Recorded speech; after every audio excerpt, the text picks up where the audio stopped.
Hello students. तो इस video में हमारे पास में इक्विवेलेंट स्प्रिंग्स के सेक्शन में एक और प्रॉब्लम अवेलेबल है। तो चलिए हम क्वेश्चन को समझ लेते हैं। क्वेश्चन में हमें दिया हुआ है कि हमारे पास में 3 स्प्रिंग्स हैं। ये स्प्रिंग्स हैं K1, K2 और K3, जो कि इस तरह से अरेंज्ड हैं ब्लॉक के साथ में।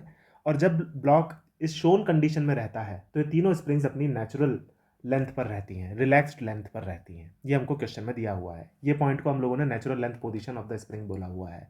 ठीक है, इस पॉइंट पर अगर आप ब्लॉक को रखते हैं तो तीनों स्प्रिंग्स इनिशियली रिलैक्स्ड हैं। फिर क्वेश्चन आपसे ये पूछा गया है कि if the block is displaced to the right by x and released, then find the initial acceleration of the block. ये क्वेश्चन है। ठीक है, इसको इक्विवेलेंट स्प्रिंग्स के कंसेप्ट से हमको सॉल्व करना है। हम इसको बेसिक से तो कर ही सकते हैं, लेकिन इक्विवेलेंट स्प्रिंग्स के कंसेप्ट से हमको सॉल्व करना है तो उस कैटेगरी में ये एक अच्छा क्वेश्चन बनता है और काफ़ी आसानी से सॉल्व हो जाता है अगर आपको इक्विवेलेंट स्प्रिंग्स को कैसे कैलकुलेट किया जाता है ये आपको क्लियर है तो। ठीक है, तो आप एक बार खुद से ट्राई कर लीजिए, फिर उसके बाद में आप मेरे सॉल्यूशन को देखिए। तो चलिए हम सॉल्व करते हैं। देखिए, इसके अंदर जो नोट करने वाली बात है जो कि काफ़ी इंपॉर्टेंट है वो ये है कि अगर आप ब्लॉक को राइट डायरेक्शन में एक्स अमाउंट से शिफ्ट करते हैं तो जितना कंप्रेशन K3 के अंदर आएगा उतना ही एक्सटेंशन कंबाइंड K1 और K2 के अंदर आएगा। है ना, जितना कंप्रेशन K3 के अंदर आएगा उतना ही कंबाइंड K1 और K2 के कॉम्बिनेशन में आएगा। तो हम ये बोल सकते हैं, हमने पैरेलल कॉम्बिनेशन ऑफ स्प्रिंग्स के अंदर पढ़ा था कि पैरेलल कॉम्बिनेशन उस कॉम्बिनेशन को कहा जाता है जिसके अंदर एक्सटेंशन या कंप्रेशन बराबर हो लेकिन फोर्सेज स्प्रिंग्स के अंदर अलग अलग आ रहे हों, अगर उनके स्प्रिंग कांस्टेंट अलग अलग हो तो। ठीक है ना, तो यहाँ पे सिमिलर चीज हो रही है। तो यहाँ पे हम बोल सकते हैं कि K1 और K2 का जो कॉम्बिनेशन होगा स्प्रिंग्स का वो K3 के साथ में पैरेलल में होगा। अगर आपको ये कंसेप्ट इस सिस्टम के लिए क्लियर है तो फिर आपको आसानी से ये क्वेश्चन हो जाएगा। यहाँ पर K1 K2 का जो कॉम्बिनेशन है वो K3 के साथ में पैरेलल में होगा, क्योंकि K1 K2 के कॉम्बिनेशन में जितना एक्सटेंशन प्रोड्यूस होगा उतना ही कंप्रेशन K3 में प्रोड्यूस होगा। और यहाँ पे हम ये भी देख सकते हैं कि K1 और K2 के कारण जो फोर्स लगेगा ब्लॉक के ऊपर इन द डिस्प्लेस्ड कंडीशन वो लेफ्ट में लगेगा, क्योंकि वो दोनों स्प्रिंग्स एक्सटेंड हो जाएंगी। और K3 जो स्प्रिंग है वो कंप्रेस हो जाएगी तो वो भी लेफ्ट के डायरेक्शन में ही फोर्स लगाएगी, तो दोनों फोर्सेज ऐड भी होने वाले हैं। ठीक है ना, तो हम यहाँ पे क्या कर सकते हैं कि इस पूरे के पूरे सिस्टम को रिप्लेस करके हम एक सिंगल स्प्रिंग के सिस्टम में कन्वर्ट कर सकते हैं। ठीक है, तो हम एक सिंगल स्प्रिंग के सिस्टम में इसको कन्वर्ट कर देते हैं।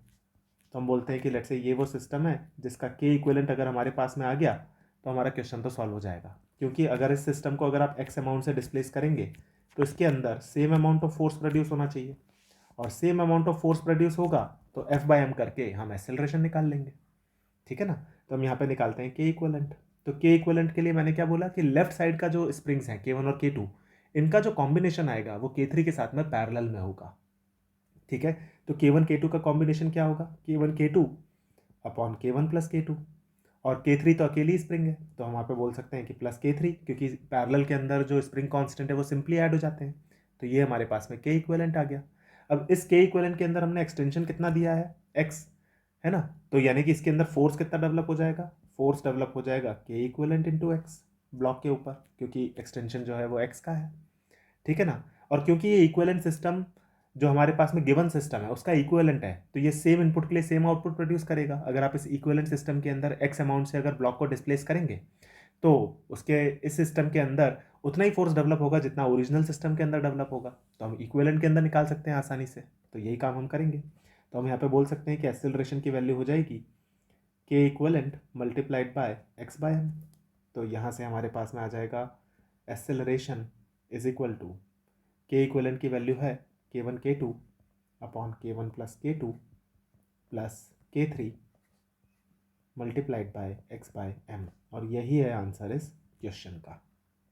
ठीक है, इसके पिछले वाले वीडियो के अंदर भी हमने एक सिमिलर प्रॉब्लम लिया था जहां पर K3 को हमने K1 और K2 के नीचे ही लगा रखा था। वहां पे तो हमको ये देखना आसान था कि K1 K2 के साथ में K3 जो है वो पैरेलल में है, K1 K2 के कॉम्बिनेशन के साथ में K3 पैरेलल में है। लेकिन मैंने अक्सर ये देखा है कि इस केस के अंदर बच्चे ये देख नहीं पाते कि K1 K2 का जो कॉम्बिनेशन है वो K3 के साथ में इस सिस्टम में भी पैरेलल में है। ठीक है, तो यही चीज़ समझाने के लिए मैंने ये एग्जाम्पल लिया है। ठीक है स्टूडेंट्स, तो मैं होप कर रहा हूँ आपको ये कंसेप्ट क्लियर हो गया होगा। इस तरीके से आपकी एक ग्रेटर अंडरस्टैंडिंग डेवलप होनी चाहिए जिसमें आप इस तरह के क्वेश्चन को आसानी से कर सकें। ठीक है, हम लोग मिलेंगे नेक्स्ट वीडियो में नए प्रॉब्लम और नए कंसेप्ट के साथ। Thank you.